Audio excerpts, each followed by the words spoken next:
Bildiğiniz gibi Adobe'nin yapay zekası Firefly henüz ikinci versiyonunu yeni çıkartmışken dün akşam da hızlı bir şekilde Firefly 3'ü duyurdular ve bu özellikleri Photoshop beta sürümüne entegre ettiler. Lafı daha fazla uzatmadan yeni gelen özelliklere bir göz atalım. Beğenmeyi ve kanalıma abone olmayı unutmayın.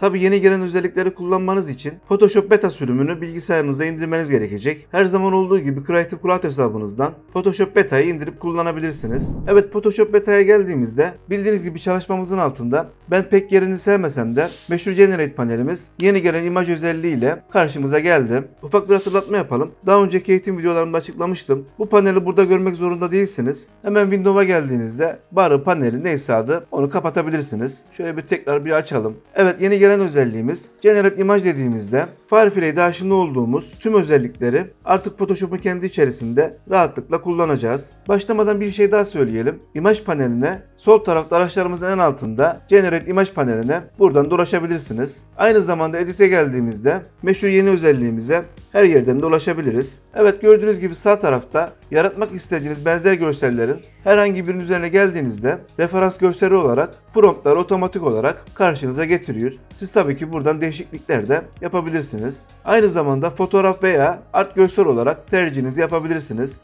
Oluşturmak istediğiniz görseli referans görsel olarak da isterseniz kendi galerisinden veya referans alınacak kendi bir görseliniz varsa bilgisayarınızdan indirip görselinizi oluşturabilirsiniz. Son olarak FX'e geldiğimizde Firefly'den aşina olduğumuz oluşturmak istediğiniz tasarımların, görsellerin modellerini artık buradan da yapabileceğiz. Hemen şöyle yapalım. Prompt yazıp bir görsel oluşturmasını isteyelim. Kırmızı ve yeşil elma görseli isteyelim. Şöyle Generate diyelim. Evet, gördüğünüz gibi karşımıza 3 tane başarılı varyasyonları karşımıza getirdi. Örneğin görseliniz çok hoşunuza gitmedi veya arka fonunu beğenmediniz. Hemen promptumuzu yazan yere gelelim. Virgülümüzü koyalım. Siyah bir arka fon isteyelim. Generate diyelim. 3 tane de farklı varyasyon hemen karşımıza geldi. Evet, aslında benim istediğim böyle bir şeydi. Elmanın bir tarafı yeşil, bir tarafı kırmızı olacak şekilde kaynaşmasını istemiştim. Tabii ki şunu unutmayalım. Promptları ne kadar açıklayıcı yazarsak karşımıza getirecek varyasyonları da daha başarılı bir şekilde gerçekleştirecektir. Şimdi tekrar panelimize gelelim. Generate'in yanında İmaj butonumuza geldiğimizde örneğin bu sefer artı seçelim. Themes diyelim. Şöyle aşağılara doğru inelim. Vektörel tarzda bir görsel oluşturmasını isteyelim. Hemen işaretleyip Generate diyelim. Evet, ne olmuş oldu? Bir önceki görselimizi referans alıp istediğimiz seçimimize göre görsellerimizi karşımıza getirdi. Yeni gelen özelliğimizde bir şey dikkatimi çekti. Oldukça başarılı görsellerimizi oluşturup daha hızlı bir şekilde karşımıza getirmekte. Evet, tekrar alttaki elmamızı seçelim. Bu sefer Generate'in sol yanında referans görsellerimiz ve stil efektlerimize gelelim. En başında bahsettiğimiz gibi isterseniz galerinin içerisindeki referansları kullanabilirsiniz veya bilgisayarınızdan herhangi bir görseli referans olarak gösterebilirsiniz. Şöyle aşağılara doğru bir inelim. Şöyle bir neon tarzda bir görselimiz var. Onu referans olarak isteyelim. Generate diyelim. Evet, referans görselimizi uygulayıp karşımıza 3 tane oldukça başarılı varyasyonları getirdi. Dediğim gibi en beğendiğim, inanılmaz hızlı bir şekilde gerçekleştirip oldukça başarılı görselleri karşımıza getirmekte.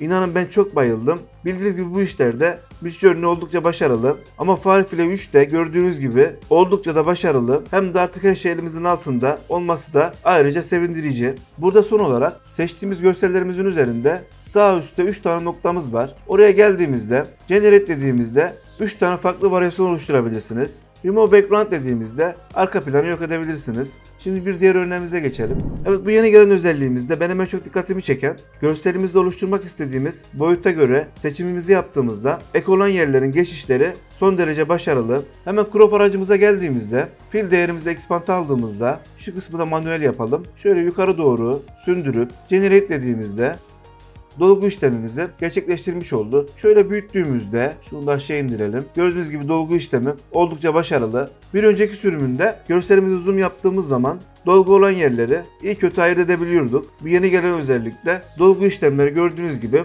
oldukça başarılı. Şöyle birleştirelim. Ufaltalım tekrar. Görselimizi arka planımızdan bir ayıralım. Evet, bunu da oldukça hızlı bir şekilde arka planımızdan ayırmasını gerçekleştirmekte. Zor bölgeler artık daha başarılı bir şekilde otomatik olarak arka plandan ayırabileceğiz. Şöyle Generate Background dediğimizde şöyle bir kafe yazalım. Generate diyelim.